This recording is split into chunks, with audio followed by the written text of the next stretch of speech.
प्राण नहीं प्रण महंगा है, इसलिए प्रण निभाने के लिए प्राण भी देना पड़े तो भी दे देना। प्रण दुर्लभ है, प्राण दुर्लभ नहीं है। प्राण तो ये संसारी प्राणी अनादि काल से धारण करते चला आ रहा है। प्रण का पालन करना ही उपास्य की उपासना है, क्योंकि उपास्य ने यही उपदेश दिया है कि आप प्रण का प्राणपन से पालन करो। और ये अज्ञानी मोही संसारी प्राणी प्रण का महत्व नहीं समझता है, उसके लिए तो प्राण ही महत्वपूर्ण है। जबकि प्राण मिलते हैं कर्म के उदय से और प्रण प्राप्त होता है पुण्य के उदय से,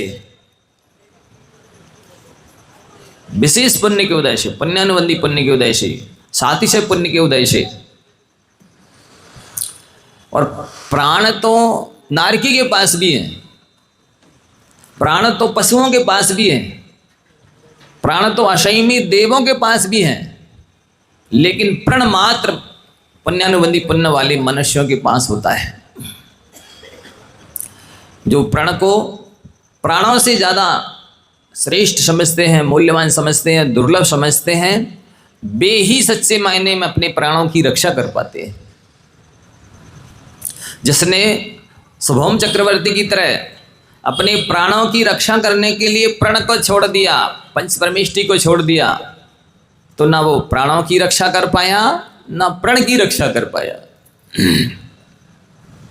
सब तब नरक गया है शुभम चक्रवर्ती, 33 सागर पर्यंत उत्कृष्ट आयु और उत्कृष्ट पाप का फल भोगने के लिए, क्योंकि उसने प्रण की रक्षा नहीं की। पंच परमेष्टि हमारे प्रण हैं और वो ही सच्चे प्राण हैं। तो प्रण के लिए और उपास्य के लिए प्राण भी देने पड़े तो कोई घाटे का सौदा नहीं है। और अच्छी तरह से आपको श्रद्धान भी करना है, ध्यान भी करना है, ज्ञान भी करना है, और जान भी लगानी है कि दूसरों को सुख दोगे तो ही सुखी होगे। दुनिया की दूसरी चीज़ों के बदले सुख नहीं मिलता है, सुख देने से सुख मिलता है। हम सुख चाह रहे हैं पर सुख दे नहीं पा रहे हैं, इसलिए सुखी हो नहीं पा रहे हैं। हमारा सारा वैभव, आत्म वैभव धर्म पर टिका है। आपको प्रवचन लग रहे हैं, ये हम अमृत बिंदु दे रहे हैं, ब्रह्म वाक्य दे रहे हैं। आत्मा की जितनी भी रिद्धियां, सिद्धियां, शक्तियां हैं, वे जितना ज़्यादा जीवों की रक्षा करोगे उतनी ज़्यादा वो उभरती चली जाएंगी, प्रकट होती जाएंगी, प्रस्फुटित हो जाएंगी, खिल जाएंगी, प्रकट हो जाएंगी, वृद्धिंगत हो जाएंगी।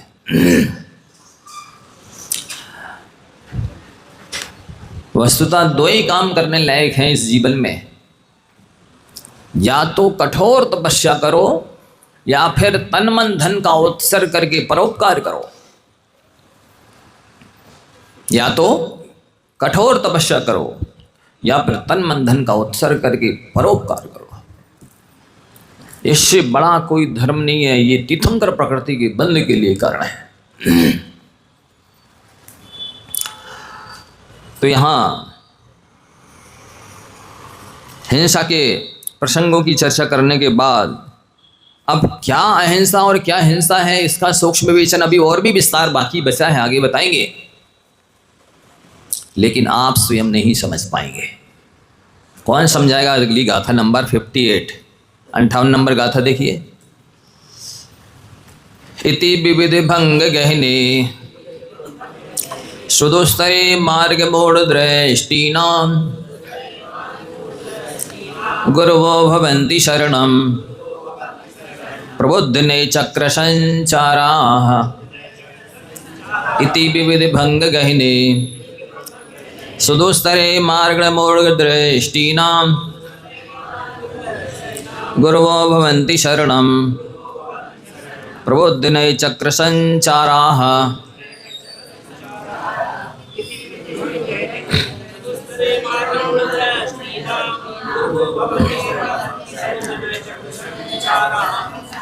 हाँ, अब कह रहे हैं ये जो अहिंसा और अहिंसा के विविध भंग हैं, कितने भंग हैं? गहन बताया, जंगल की तरह है। जैसे जंगल में अनेक तरह के वृक्ष होते हैं, सघन वृक्ष होते हैं, और कोई राजमार्ग नहीं होता, वहाँ पर अनेक पगडंडियाँ होती हैं, और उन पगडंडियों में व्यक्ति के भटकने के 100% चांस रहते हैं। ऐसे महाराज उधर आ रहे थे जन्मभूमि तारोदय की ओर, और उधर से जंगल में शिव विहार करते हुए पौड़ी एक गांव है, वहाँ से जंगल का रास्ता पकड़ा कि चलो पगडंडी से शॉर्टकट, समय हो रहा है शाम का, पहुँच जाएंगे। और वो पगडंडी दूसरी पकड़ ली, वो भटक गए। अब पता नहीं चल रहा कहाँ से जाना, कहाँ पहुँचना है। बड़े मुश्किल से किसी तरह स्थान पर आ पाए। तो ये पगडंडियाँ जो होती हैं वे शॉर्टकट तो होती हैं, समय जल्दी से गंतव्य पर ले जाती हैं, लेकिन कई बार गलत पगडंडी पकड़ ली तो भटकना हो जाता है। तो यही यहाँ पर कहा जा रहा है कि जो हिंसा और अहिंसा के विविध अनेक प्रकार के भंग रूपी जो गहन जंगल है, अटवी है, उसमें कैसी है वो? सुदुस्तर है, दुस्तरेण दुखेन तीरे तेति दुस्तरा, बड़ी कठिनाई से पार करने लायक है। उस जंगल में मार्ग मूढ़ दृष्टि नाम जो भव्य प्राणी हैं, बेचारे मार्ग के विषय में मूढ़ हो गए हैं, मार्ग भटक गए हैं, उनके लिए कौन शरण होता है? कान खोलकर सुनिए, गुरुवो भवन्ति शरणम। क्या लिखा? गुरुवो भवन्ति शरणम, अन्यथा शरणम नास्ति तमेव शरणम मम, तस्मात् कारुण्य भावेन रक्ष रक्ष मनीश्वर, रक्ष रक्ष दिनेश्वर, अन्यथा शरणम नास्ति। ये 4 ही शरण हैं, 5वीं कोई शरण है ही नहीं, थी भी नहीं, होगी भी नहीं। कौन सी 4 शरण? अरहंत परमेष्टि शरण है, सिद्ध परमेष्टि शरण है, और चलते फिरते साधु परमेष्टि भगवान शरण है, और केवली प्रणीत धर्म शरण है। यही 4 मांगलिक है, मंगल हैं, 5वां मंगल कोई नहीं है। लोक मंगल, व्यवहार मंगल बहुत हो जाएंगे, भरा कलश दिख जाना, कुंवारी कन्या दिख जाना, पीले सरसों दिख जाना, दूध दही दिख जाना, जलती हुई अग्नि दिख जाना, गाय दूध पिलाते हुए दिख जाना इत्यादि, ये व्यवहार मंगल माने गए। वस्तुतः मंगल तो ये 4 हैं, अरहंत, सिद्ध, साधु और केवल प्रणीत धर्म। यही मंगल है, यही उत्तम है। आपकी दृष्टि में हो सकता है धन उत्तम है, क्या है उत्तम? किसी के लिए धन उत्तम है, किसी के लिए यश उत्तम है, किसी के लिए इंद्रिय सुख उत्तम है। तो कुछ लोग धन से मानव पर्याय की सार्थकता समझ रहे हैं, कुछ लोग यश कमा करके मानव जीवन की सार्थकता समझ रहे हैं, कुछ लोग पंच इंद्रियों के भोग करके मानव पर्याय की सार्थकता समझ रहे हैं। लेकिन वास्तव में धर्म से ही सुख मिलता है, धर्म से ही यश मिलता है, धर्म से ही पंचेंद्रिय के भोग मिलते हैं। इसलिए इन सब से मानव पर्याय की सार्थकता होती है। सुख भी हो, यश भी हो, धर्म भी हो। यदि 3 में से किसी एक से कोई मान रहा है सार्थकता, तो वो मानव पर्याय की सार्थकता नहीं कर सकता है। धन से नहीं, संतोष तो धर्म से आएगा, लिख लो। संतोष धन से नहीं, धर्म से बनता है। ये संसारी प्राणी कोई धन के पीछे भाग रहे हैं, कोई इंद्रियजन्य सुख के पीछे भाग रहे हैं, कोई सांसारिक फैसिलिटी के पीछे, और अनेक तरह की जो सांसारिक चीजें हैं उनके पीछे भाग रहे हैं, लेकिन उनको संतोष नहीं मिल रहा। क्यों नहीं मिल रहा है? क्योंकि उनके जीवन में धर्म नहीं है। संतोष तो धर्म से मिलता है। सांसारिक चीज़ों से तृप्ति संतुष्टि मिलने वाली है ही नहीं, आज तक किसी को नहीं मिली, वर्तमान में भी नहीं मिल रही और भविष्य में भी नहीं मिलेगी। जितनों को संतोष मिला है, संतुष्टि मिली है, तृप्ति मिली है, वो धर्म से मिली है, आज भी मिल रही है, आगे भी मिलेगी। ये कौन बताएगा? ये गुरु ही बताने वाले हैं।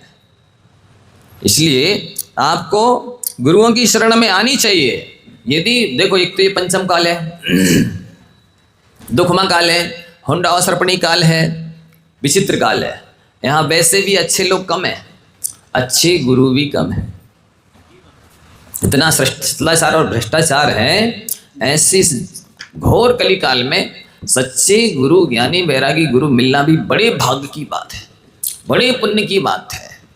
सो मिल जाए और फिर उनकी शरण में न आए तो उसके दुर्भाग्य को शब्दों से नहीं कहा जा सकता, क्योंकि जिसके जीवन में गुरु नहीं उसका जीवन शुरू नहीं है, उसके जीवन की शुरुआत हुई नहीं है, अभी होगी भी नहीं। बिना गुरु के, गुरु बिन ज्ञान भेद बिन चोरी, होए ना होए थोड़ी ना थोड़ी।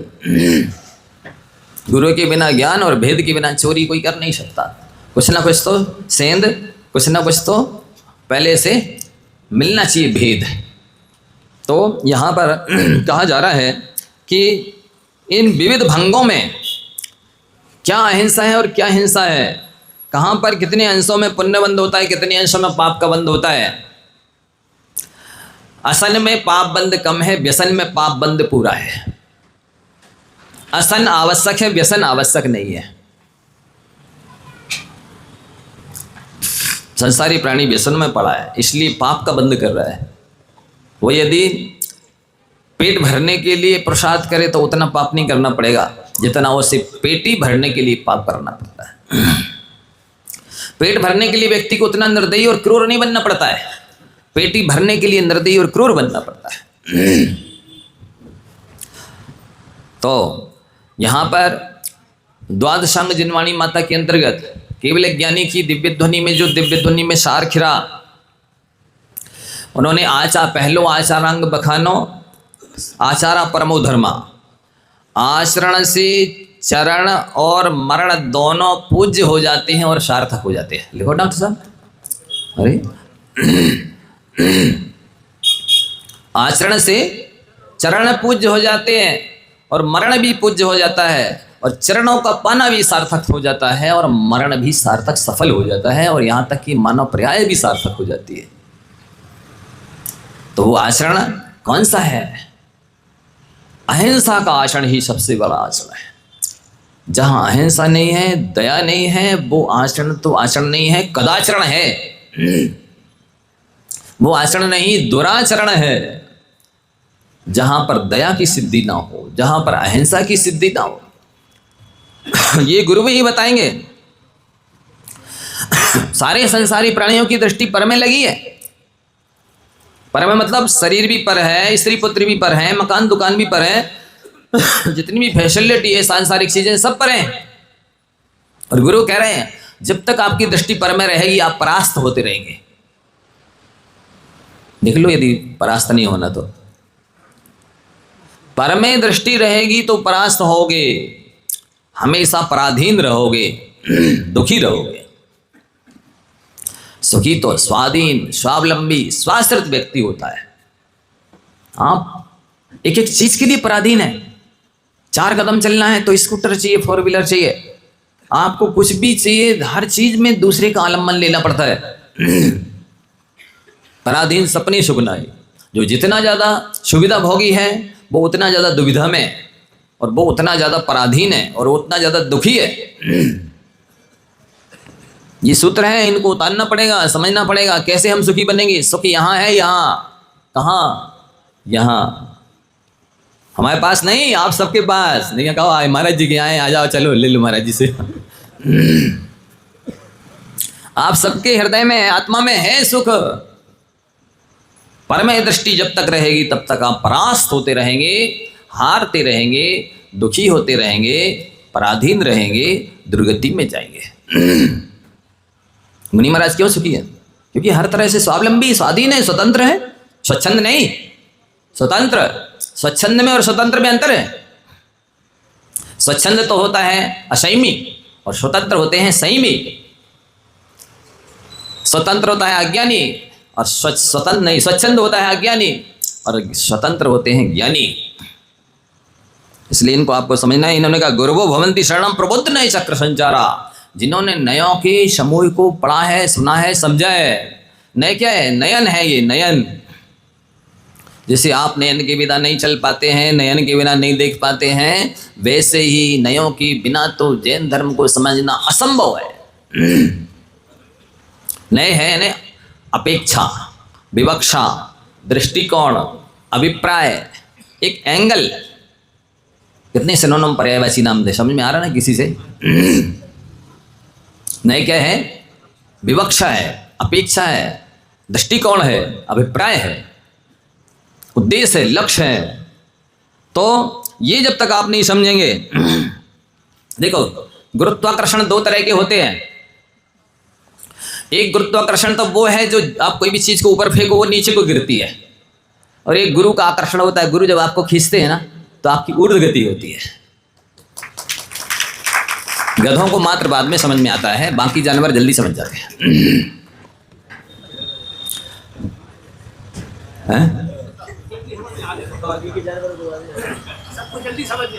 सब जानवर है ना,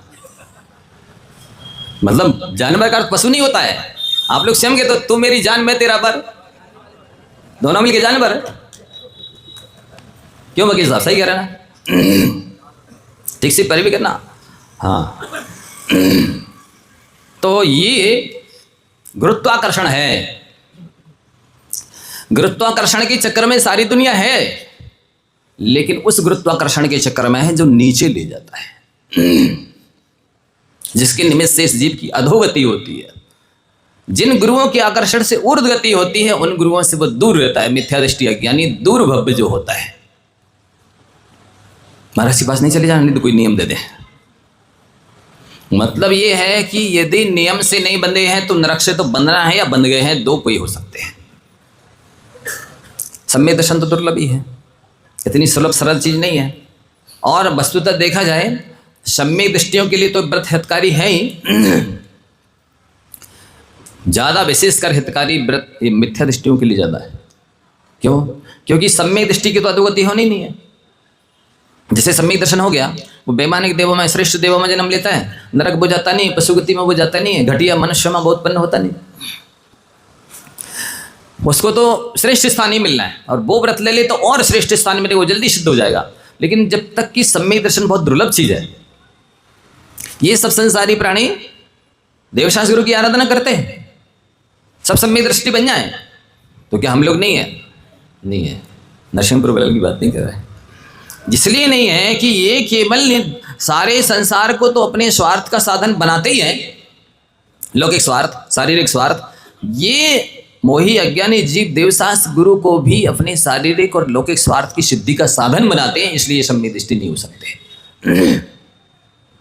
ये गुरुत्वाकर्षण आपको करना चाहिए। गुरु का आकर्षण होता है वो ऊर्ध्व गति करने के लिए होता है,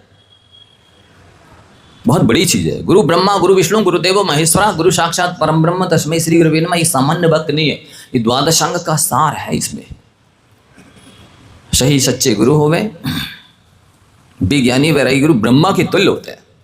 गुरु विष्णु है, महेश्वर है और साक्षात परम ब्रह्म है। गुरु की महिमा बरनी न जाए, गुरु नाम जपो मन वचन का, ऐसे ही नहीं कहा है। कितनी महिमा है, इतनी की बरनी ना जाए। तो क्या करें? गुरु नाम जपो मन वचन का है। बेअभागी सो मन नाम ही जपने के लिए नहीं आते, दर्शन करने के लिए उनको टाइम नहीं है, पूजन करने के लिए उनको टाइम नहीं है, प्रवचन सुनने के लिए उनको टाइम नहीं है, आहार देने के लिए टाइम नहीं है, सेवा के लिए टाइम नहीं है, पूछ ले कुछ परेशानी तो नहीं है, आवश्यकता तो नहीं है, उनको वचन ही नहीं है। ऐसी दुर्लभ श्रेष्ठ वचन उनके पास ही नहीं है। तो गुरुत्वाकर्षण में, गुरु के आकर्षण में, गुरु जो बुलाते हैं उनके आकर्षण में जो नहीं आते हैं, उनका गुरुत्वाकर्षण होता है, वो उस गुरुत्वाकर्षण में आते हैं जिससे अधोगति होती है। इसलिए आपको गुरुओं से दूर नहीं रहना चाहिए। यदि सच्चे गुरु मिल जाए तो उनकी चरण पकड़ लेना चाहिए कि नहीं, ये चरण नहीं है, ये तो मोक्ष का द्वार है। ये चरण नहीं है, ये तो मोक्ष का द्वार है। इनको पकड़े रहोगे तो आयु पूरी हो गई, तो अभी तो उत्तम सग्न नहीं है और गृहस्थ अवस्था है, कि जितने ऊपर जा सकते उतने ऊपर चले जाओगे। आयु का बंध हो गया या आयु पूरी हो गई तो ऐसा है। तो यहाँ कह रहे गुरुवो भवन्ति शरणम। वकील साहब भवन्ति शरणम नहीं लिखा, डॉक्टर भवन्ति शरणम नहीं लिखा, समझ रहे? ये निश्चित है कि श्रेष्ठ शरण गुरु की होती है। वो जितने, देखो गुरु शब्द में गु और रु दो है ना। गु का अर्थ होता है अंधकार, और रू का अर्थ होता है अंधकार से हटाने वाला। गु का अर्थ अंधकार और रू का अर्थ अंधकार को हटाने वाला, अंधकार से निकालने वाला, अंधकार को दूर करने वाला। ये एक अर्थ हो गया। दूसरा अर्थ है गा में भी ऊ है, रा में भी ऊ है। गा यानी जो गंभीर हों, ऊ माने जो उदार हों, रा माने रहस्य के, ऊ माने उद्घाटक हों, वे गुरु होते हैं। आचार्य वीर नंदी महाराज ने छत्र चूड़ामणि में बहुत अच्छा गुरु का लक्षण लिखा है, बादी सिंह सूरी ने। रत्नात्रय विशुद्धासन पात्र स्नेही परार्थकृत परिपालित धर्मोयम भवादेश तारको गुरु। कौन होते, कैसे होते हैं गुरु? रत्नात्रय विशुद्धासन, वे रत्नात्रय से पवित्र होते हैं, विशुद्ध होते हैं, रत्नात्रय के धारी होते, वे ही गुरु कहलाते हैं। बाकी कोई लौकिक गुरु हो सकते हैं, कोई शिक्षा गुरु हो सकते हैं, अनेक तरह के गुरु हो सकते हैं। और उम्र में बड़े हैं वे भी गुरु कहलाते हैं, और दूसरे गुण हैं अनेक तरह के वे भी गुरु कहलाते हैं। पिता को भी गुरु के कहा गया है, बड़े भाई को भी एक प्रकार से गुरु कहा गया। लेकिन ये गुरु जो होते हैं वे रत्नात्रय के धारी होते हैं। रत्नात्रय विशुद्धासन पात्र स्नेही, गुरु का एक विशेषण दिया है, वो पात्र पर स्नेह करने वाला होता है। पात्र होना चाहिए, पात्रता कहाँ से आती है? तो उसका लक्षण भी उन्होंने लिखा है नीचे। गुरु भक्तो भवाद भीतो विनीतो धर्म का सुधी शांत स्वांतो यतंद्रालु शिष्टा शिष्यो ये मिश्यते। ये दोनों गाथाओं का जो हम स्वरूप बता रहे हैं, आप गुरु और शिष्य दोनों का लक्षण लिख लीजिए। जो गुरु शिष्य ही नहीं बन पाओ वो गुरु क्या बनेगा? जो ढंग का शिष्य ही नहीं बन पाया वो गुरु क्या बनेगा? और वस्तुतः जो सच्चा शिष्य होता है उसको गुरु मिलते ही जाते हैं। सच्चा शिष्य होगा तो गुरु मिल ही जाएंगे, सच्चा शिष्य नहीं होगा तो साक्षात गुरु खड़े रहेंगे फिर भी उसको नहीं दिखेंगे। आप देखो, श्री कृष्ण खड़े थे तो सामने कौन था? कंस था ना। सामने खड़े थे, उसको गुरु नहीं दिख रहे थे, शत्रु दिख रहा था। तो सामने यदि जैसे एकलव्य की तरह दृष्टि हो, आचार्य श्री कहा करते थे बार बार कि शिष्य को गुरु बनाना आवश्यक है, भले गुरु शिष्य को शिष्य ना माने। गुरु शिष्य को शिष्य नहीं मानेंगे तो चलेगा, लेकिन शिष्य गुरु को गुरु नहीं मानेगा तो नहीं चलेगा। क्योंकि यदि गुरु शिष्य को शिष्य मान लेंगे तो हो सकता है वो परिग्रह बन जाए, शिष्यों का भी परिग्रह हो सकता है। इसलिए गुरु यदि शिष्य को शिष्य ना माने तो चलेगा, उनको निष्परिग्रही रहना है। उनका हो सकता भक्त प्रत्याख्यान हो। भक्त प्रत्याख्यान के दो अर्थ होते हैं, एक तो भक्त यानी भोजन का क्रम से घटाना, और दूसरा इन भक्तों का प्रत्याख्यान करना। क्या? बिल्कुल किसी से कोई राग द्वेष नहीं, वो भक्ति करेंगे, श्रद्धा रखेंगे, पूजा करेंगे, उपकार मानेंगे, गुरु कहेंगे, लेकिन गुरु कुछ नहीं कहेंगे कि ये हमारे शिष्य हैं, कि ये भक्त हैं, कि ये श्रोता हैं, कि ये विद्यार्थी हैं, वो नहीं कहेंगे। तो जब आप हमें अपना शिष्य नहीं मानते हो तो हम आपको भी गुरु नहीं मानेंगे, तुम्हारी दुर्गति हो जाएगी। नहीं मानोगे तो तुम्हें तो तुम्हारे पिताजी को भी मानना पड़ेगा। तुम्हारी तो छोड़ो, क्या तुम्हारे पिताजी को भी मानना पड़ेगा, तुम्हें भी मानना पड़ेगा। तुम्हारा कल्याण नहीं होगा नहीं मानोगे तो। गुरु नहीं मानेंगे तभी उनका कल्याण होगा। जब तक भी शिष्य को, विद्यार्थी को, श्रोता को अपना मानते रहेंगे उनका कल्याण नहीं होगा। ऐसा है, इसलिए इस रहस्य को समझना है। नहीं, आप हमको नहीं देखते हैं तो हम नहीं आएंगे। नहीं देखेंगे और तुमको आना पड़ेगा। देखेंगे तो उनका कल्याण नहीं होगा, और तुम नहीं देखोगे तो तुम्हारा कल्याण नहीं होगा। नहीं महाराज जी आप आशीर्वाद नहीं देते तो हम नमस्तु नहीं करेंगे। नहीं, हम आशीर्वाद नहीं देंगे और तुम्हें नमस्तु करना पड़ेगा। हम आशीर्वाद देंगे तो हमारा कल्याण नहीं होगा, और आशीर्वाद तुम नमस्तु नहीं करोगे तो तुम्हारा कल्याण नहीं होगा। महाराज जी आप बोलते नहीं हैं इसलिए हम नहीं आएंगे। हम नहीं बोलेंगे और तुम्हें आना पड़ेगा। महाराज जी आप समय नहीं देते हैं तो हम नहीं आएंगे। नहीं, हम समय नहीं देंगे और तुम्हें आना पड़ेगा। क्यों? तुम्हारे आने से कल्याण होगा, हमारे समय नहीं देने से कल्याण होगा। एक अंत नहीं है फिर भी। तो ये आपको समझना है, क्या है धर्म आखिर।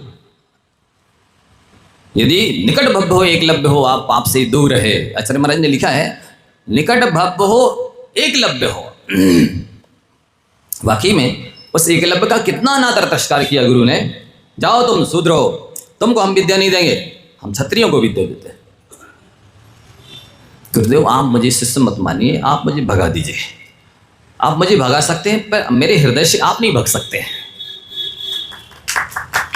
क्या कहा? आप मुझे भगा सकते हैं पर मेरे शिष्य हृदय से आप नहीं भग सकते हैं। आप इस स्थान से भगा सकते हैं, पूरे लोक से बाहर नहीं कर सकते, मुझे आलोक में नहीं भेज सकते हैं। क्षेत्रांतरित हो सकता हूं मैं। आपकी मूर्ति मुझे नहीं दिखेगी, मैं स्वयं मूर्ति बना लूंगा और उसको देखता रहूंगा। वो काष्ठ की हो सकती है, पाषाण की हो सकती है, मिट्टी की हो सकती है, लकड़ी, कोई भी हो सकती है। कौन सी प्रतिमा की पूजा करते हैं आप लोग? मिट्टी की प्रतिमा की, कि पाषाण की प्रतिमा की, अष्ट धातु की, सोने चांदी की? कौन सी प्रतिमा की पूजा करते हैं? कौन से भगवान की? हाँ ठीक। भीतराग हो, सर्वज्ञ हो, हितोपदेशी हो, चाहे मिट्टी के हो, चाहे लकड़ी के हो, चाहे पाषाण के हो, चाहे अष्ट धातु के, या सोने चांदी हीरा मोती जवाहरात के हो, किसी के भी हो,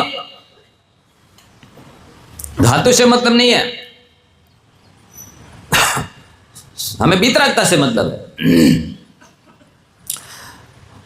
चेतन हो भगवान या उनकी अचेतन प्रतिमा हो, दोनों से कल्याण होता है।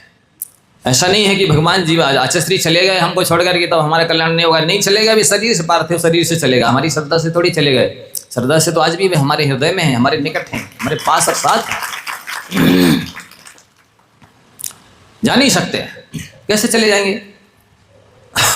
वो तो हमने अपने हृदय में, आपने पाषाण के विराजमान कर रखे होंगे, अष्टधातु के विराजमान कर रखे होंगे, हमने तो जीवंत विराजमान कर रखे हैं ना।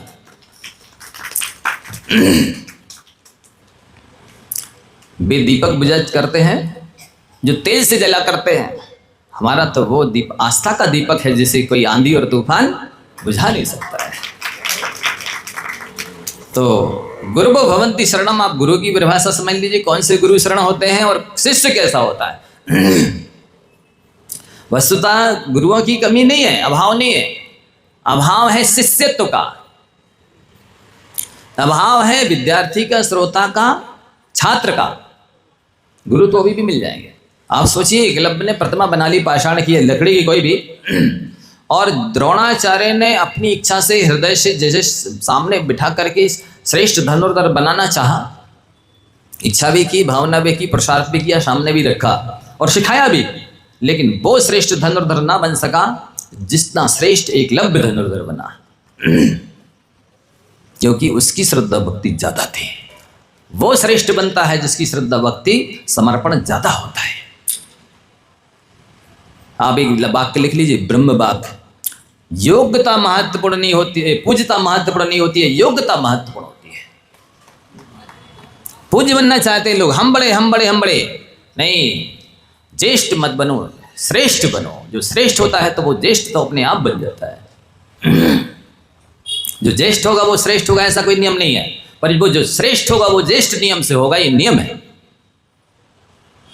तो महत्वपूर्ण पूज्यता नहीं है, महाराज आपकी पूजा हो रही, मेरी पूजा होगी तो मेरा मोक्ष होगा, ऐसा नियम नहीं है।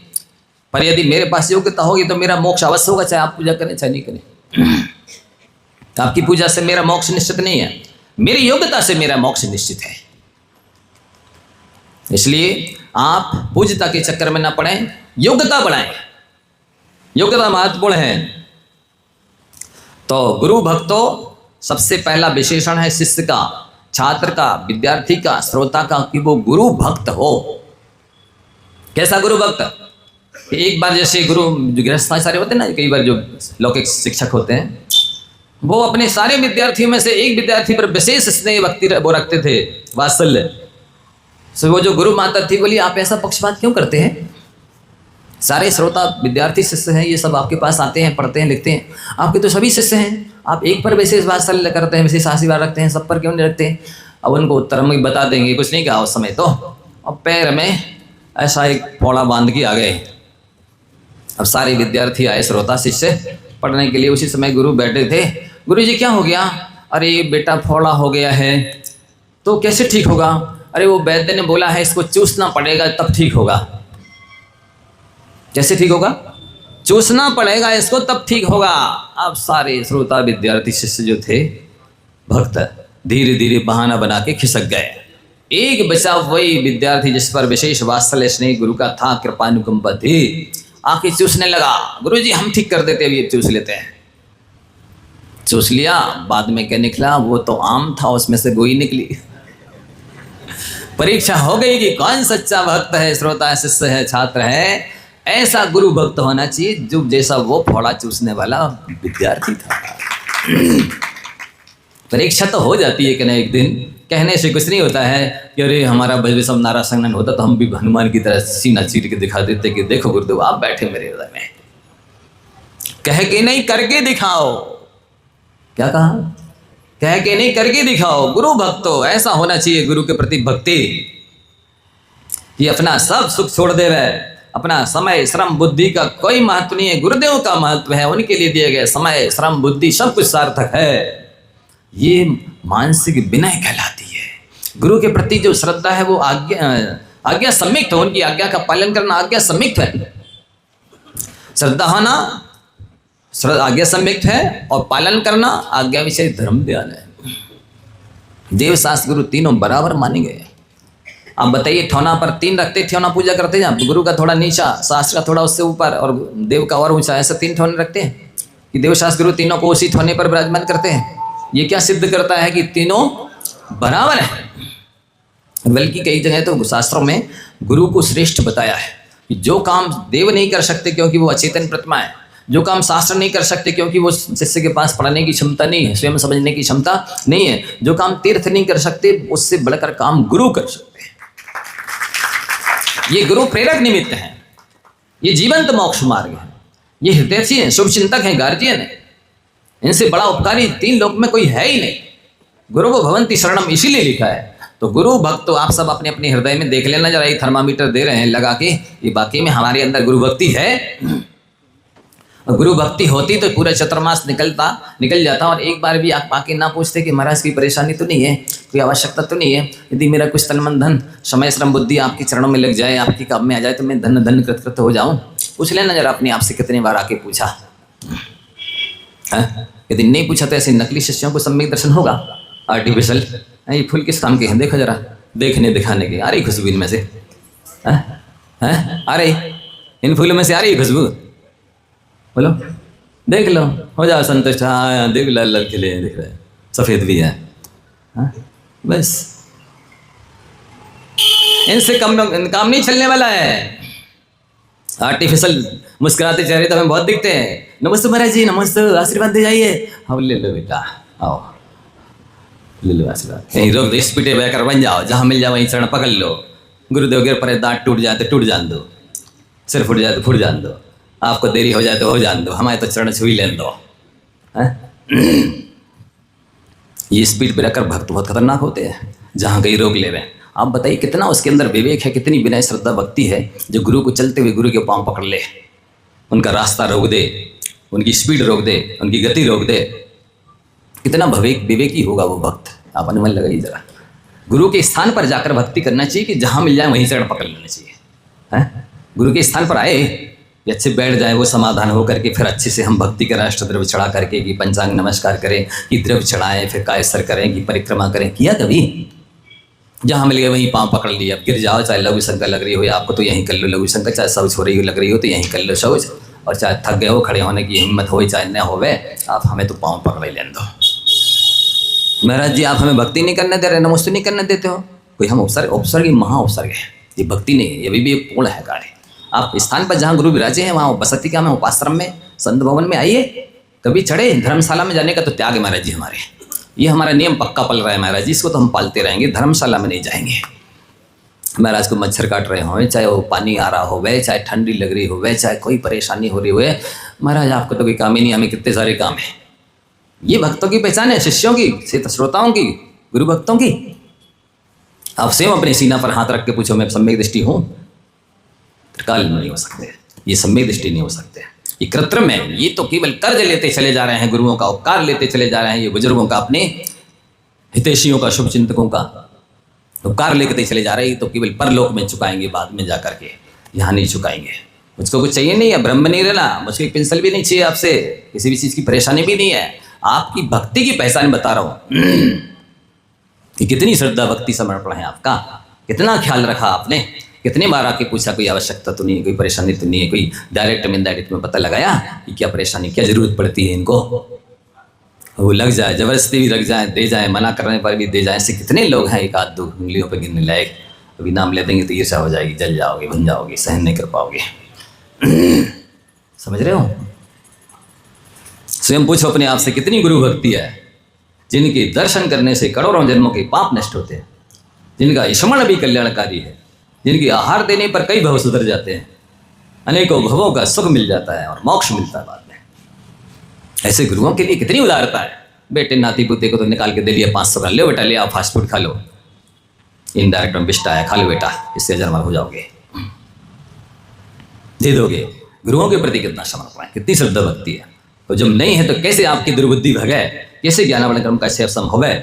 इसलिए मैं कहता हूँ, जितने भी ये बुरा नहीं मानना, वकील हैं, डॉक्टर हैं, मास्टर हैं, प्रोफेसर जो बैठे हैं, जितने भी पढ़े लिखे, BSc MSc LLB,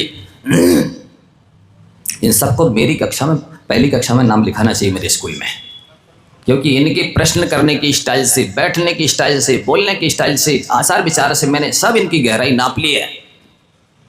इन सबको मेरे स्कूल में पहली कक्षा में नाम लिखाना चाहिए। यहाँ की बात नहीं कर रहे नरसिंहपुर वालों की, अन्यत्र की है। जहाँ भी लिखवाना हो लिखवा लो, इतनी गनीमत है। अभी मुझे मालूम है कि आपके पास किस क्वालिटी का ज्ञान है और क्या योग्यता रखने वाला और किस काम में आने वाला है। मेरे एक प्रश्न का उत्तर नहीं दे पाएंगे, वकील हो चाहे कोई भी प्रोफेसर हो, मास्टर डॉक्टर हो, बैठे ना, मैं चैलेंज दे रहा हूँ, पूछ लीजिए, और मैं पूछूंगा तो उत्तर नहीं दे पाएंगे। ये स्थिति है। आपका ज्ञान बुरा नहीं मानना, केवल कैसे लूट खसोट करना है, उल्टा सीधा करना है, लीले जाना पीली का पिपीली का को सिद्ध करो देकर बदलील फिर वकील कहलाता हूँ। अभी व्याख्या कर दूंगा तो खराब लगेगा, लेकिन यहाँ के लिए बस तो कह नहीं रहे, इसलिए खराब लगने का सवाल ही नहीं है।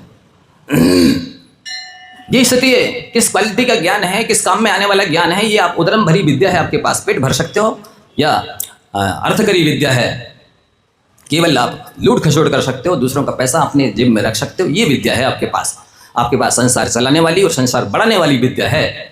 मेरे पास जो विद्या है वो संसार घटाने वाली विद्या है और संसार में सुखी होने करने वाली विद्या है। कितनी सभ्यता योग्यता है, मैं सबकी नाप के बता सकता हूँ, कितनी गहराई है आपके अंदर। ये मेरे पास क्षमता है। आप डिग्री लेकर बैठे, उस पद पर बैठे, सीट पर बैठे हैं, लेकिन आप नहीं कर सकते। चैलेंज दे रहा हूं, कोई भी पढ़ा लिखा आकर के बता दे, मैं एक शब्द में पूरा बायोडाटा लिख दूंगा, और यार आद्य सूत्र पहला दूसरा भाग पढ़ लीजिए तो आपको पता चल जाएगा कि क्या लिखा है इनके अंदर और हम कहाँ पर हैं। मिडिल फेल होकर के सब तो माइंड फेल कर रखा है, क्या सबका माइंड फेल कर रखा है। कोई क्षमता नहीं रखता है कुछ भी चर्चा करने की। पहली कक्षा से पढ़ने की आवश्यकता है आप सबको, पढ़े लिखे लोगों को। तो गुरु भवन्ति शरणम लिखा है। अभी तक यदि गुरु नहीं बनाया हो तो बना लो अपने जीवन में, जो भी हो। मैं ये नहीं कहता किसको बनाना है, सच्चा ज्ञानी वैरागी गुरु हो उसको बना लीजिए, जरूरी है। गुरु भवन्ति शरणम, गुरु ही शरण होते हैं। बिल्कुल पात्र की उपमा दी है, जहाज की उपमा दी है, नाव की उपमा दी है गुरुओं के लिए। इसे पात्र खुद भी तैरता है, माने कल्याण करता है, और जो उनकी शरण में आ जाती है उनका कल्याण कर देता है। जहाज स्वयं तैरती है, उस पर बैठने वालों को भी तैरा देती है। ऐसी स्थिति है। गुरु भक्तो एक विशेषण, भवाद भी तो, जो संसार से भयभीत नहीं है, नरक जाने में से भयभीत नहीं है, 4 गति 84 लाख योनि में भटकने से भयभीत नहीं है, वो ना शिष्य है, ना श्रोता है, ना भक्त है, ना विद्यार्थी है। शिष्य ऐसा नहीं होता है। शिष्य की योग्यता हासिल करना बहुत बड़ी बात है। आचार्य विद्यासागर जी महाराज, आचार्य समय सागर जी महाराज जब शिष्य थे तो उनमें शिष्यत्व का लक्षण झलकता था, और जब गुरु बने तो गुरुत्व झलकता है उनके अंदर।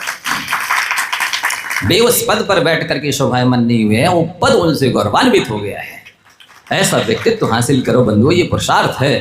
केवल कहने से, बातों से कुछ नहीं होता है। तो गुरु कहते हैं जब तक जितना ज़्यादा आप पर की ओर दृष्टि रखेंगे, नियम से परास्त होते रहेंगे, जब तक 100 की ओर दृष्टि न आएगी, आत्मा के वैभव को नहीं समझेंगे, आत्मा के गुणों को नहीं समझेंगे, आत्मा की रिद्धियों को, सिद्धियों को, शक्तियों को नहीं समझेंगे, तब तक आप कुछ भी हासिल कर लें, इसके बाद भी अधोगति के ही पात्र होंगे। ऐसा कहा है। आगे की गया था मैं, समय तो हो गया, लेकिन अभी शंका करेंगे आप लोग शंका कर लीजिए जिसको जो पूछना हो। गुरु और शिष्य का लक्षण यदि सुनना है तो कल समय पे आइए, बहुत महत्वपूर्ण है और आगमिक लक्षण है। यदि गुरु ना बन पाए शिष्य भी बन गए तो आपका कल्याण निश्चित है। इसलिए गुरु ना बन पाओ तो कोई बात नहीं, शिष्य अवश्य बनने की कोशिश करना, ये हमारा आपसे कहना। और एक सुन लीजिए, आराध्य पत्र, ये आराध्य सूत्र भाग 2, ये प्रश्न पत्र आप लोगों को दिया जा रहा है। आप सब लोग घर ले जाएंगे और अपनी उत्तर पुस्तिका में इसके सारे उत्तर, या इसमें बन जाए सभी तो इसमें लिख करके 10 दिन के भीतर जमा करना है। आराध्य सूत्र देख करके उत्तर लिखना है और स्वयं अपने अपने प्रश्न पत्र बनेंगे, एक दूसरे को बताएंगे नहीं, जिससे कि वो स्वयं पढ़ें और उनके भी क्षयसम हो, उन्हें भी ज्ञान का अर्जन हो, ज्ञान का लाभ हो। इस बात का आप सभी ध्यान रखेंगे। और इसमें जो प्रश्न पूछे गए हैं यदि समझ में नहीं आए तो आप पूछ सकते हैं। इसमें एक ये भी कहा गया है कि पूरे आराध्य सूत्र भाग 2 का सारांश जो 50 लाइनों में लिखेगा उसका विशेष रूप से सम्मान किया जाएगा। ये भी आप पढ़ ले हुए, सभी लोग ले जाएंगे। नाम अवश्य लिखवा दें, जो भी मनीष जी वगैरह जो लिख रहे हैं, कोई भी नाम लिखवा दें कौन कौन ले गया है। 10 दिन में जमा करना भर करके, और इसको बहुत सारा आपको ज्ञान मिलेगा। दूसरे भाग पहले भाग में बहुत कुछ है, आप पढ़ें। और जिसको भी अभी भी कोई नियम लेना है तो अवश्य करके ले लेंगे, सूचना सुन लें। प्रश्न किसी को करना है तो वो भी कर सकते हैं। वकील साहब कहना नहीं हम पूछ नहीं पाए, आ जाइए पूछ लीजिए जल्दी।